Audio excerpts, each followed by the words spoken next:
What's up, Chads, and welcome back to another honest Pinksale Fairlaunch review. Today I want to talk about In-Dex. Now, In-Dex are an upcoming Launchpad on the Binance Smart Chain that are actually currently having their pre-sale through the Pinksale Fairlaunch method. I wanted to cover this one today, so let's go over the Pinksale link first. So as you can see here, the first thing that I like is that they've gone ahead and got these free badges here. It means that the KYC is audited and especially got this safe badge here, which means that normally, at least during launch, you shouldn't see any sort of malicious activity and stuff like that. You can be pretty sure that the launch is going to be at least safe to invest in anyway. And yeah, so another things to point out here that you can see here is the zero tax. So they're going to have no buy and sell tax, which is obviously good for the investors because it doesn't mean that, well, it means that when you're buying or selling out the project, you're not wasting any money on taxes. And also this does tend to bring more investors in and make it a little bit more attractive, obviously because they know they're not going to be getting taxed to buy in and out of the token. Moving on, they do say here as well that they're going to have a tier 1 listing in the first 30 days of launch. However, they don't specify which one that's going to be, which is actually pretty normal to not specify this date. And yeah, moving on. Another important thing is that these guys don't have any unlocked tokens. Now they have got some unlock dates here, which are going to happen in 1 month's time. Yeah, I think the first one is going to be the 8th of October, so we'll take that into consideration if you're seeing this as a long-term hold or something like that. But at least during the launch time, there will be no unlocked tokens. And yeah, so we'll move on to the website now. I think these guys, I like this website. They put a nice effort into a nice design, which is pretty good because some of the other, Launchpad and decentralized exchange projects recently, they haven't been putting much effort into that. So I think it's cool that they've got a nice layout on the website. And yes, let's learn a little bit more about what these guys have got to offer. I mean, from what I've read so far, these guys are simply just a new launchpad. They don't really seem to have anything extra that existing launchpads have.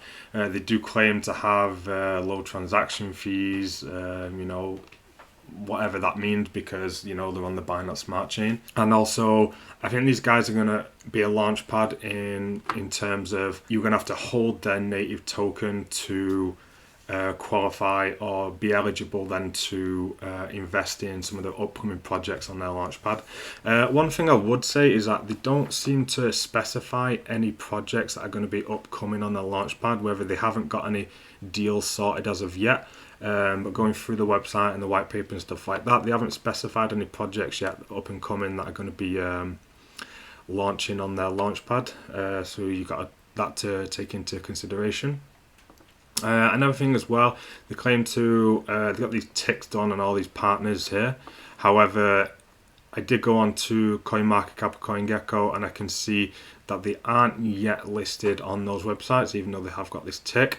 I did see on their white paper that they do claim to have applied for them, but they're still not accepted on those websites as of yet. So to get any more information about this project, really, you have to go over to the white paper, so we'll go have a look at that now in a second. I just wanted to point out on the roadmap here that the launch is here in Q3 2022.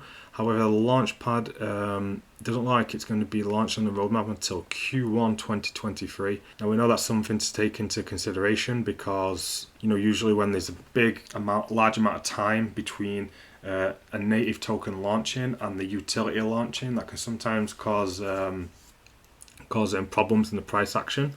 So you also have that to take into consideration. And yeah, these guys, again, just going on about their Pinksale Fairlaunch method. So for those of you guys who are new and you haven't watched any of my videos so far and you don't know how Pinksale Fairlaunches work, basically they only have a soft cap and they don't have a hard cap. So the sales last a certain amount of time. As you can see here, there's 1 day and 2 hours left. And the soft cap was 50 BNB, that's already been hit, it's now at 219, and there is no hard cap, so people can keep contributing as much as they want up until this countdown is finished, and whichever this figure is here, once the countdown is finishes, that will be the hard cap. I mean, this system, it has its advantages and disadvantages because the advantages compared to like whitelisted pre-sales, which used to be more popular, everybody can invest, which is important. Some people, they really struggle to find themselves whitelist spots, and there was, a lot of corruption in that as well with some of the distribution of the whitelist spots in projects.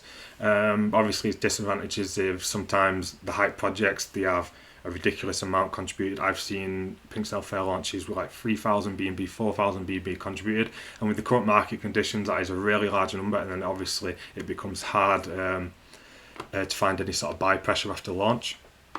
And okay, so moving on, just want to have a look at that white paper. There's a couple of things on there to highlight. I've been reading through these, and there's not too much detail to go into. I don't see anything like special about this Launchpad compared to Launchpads that we do already have on the Binance Smart Chain. And as you can see here, this is the listing cost. In-Dex sale would charge a listing cost of 0.5 BNB or 2% of all pre-sale after sale.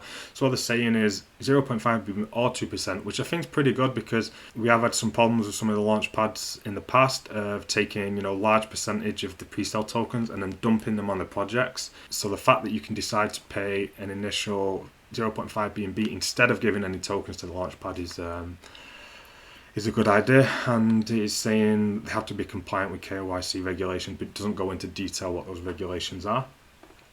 And so as well, they talking about having an ecosystem, having a swap exchange, NFTs, pools, farms, lending, but nothing that we haven't seen anywhere else.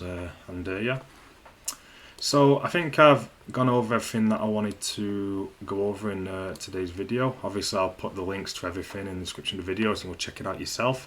Just remember, when you are thinking about contributing to any of these Pinksale Fairlaunch, just be careful with the amount contributed. Obviously, current market conditions aren't the best, and the projects that tend to have a large amount of tokens contributed tend to really struggle on launch to even hold themselves above launch price.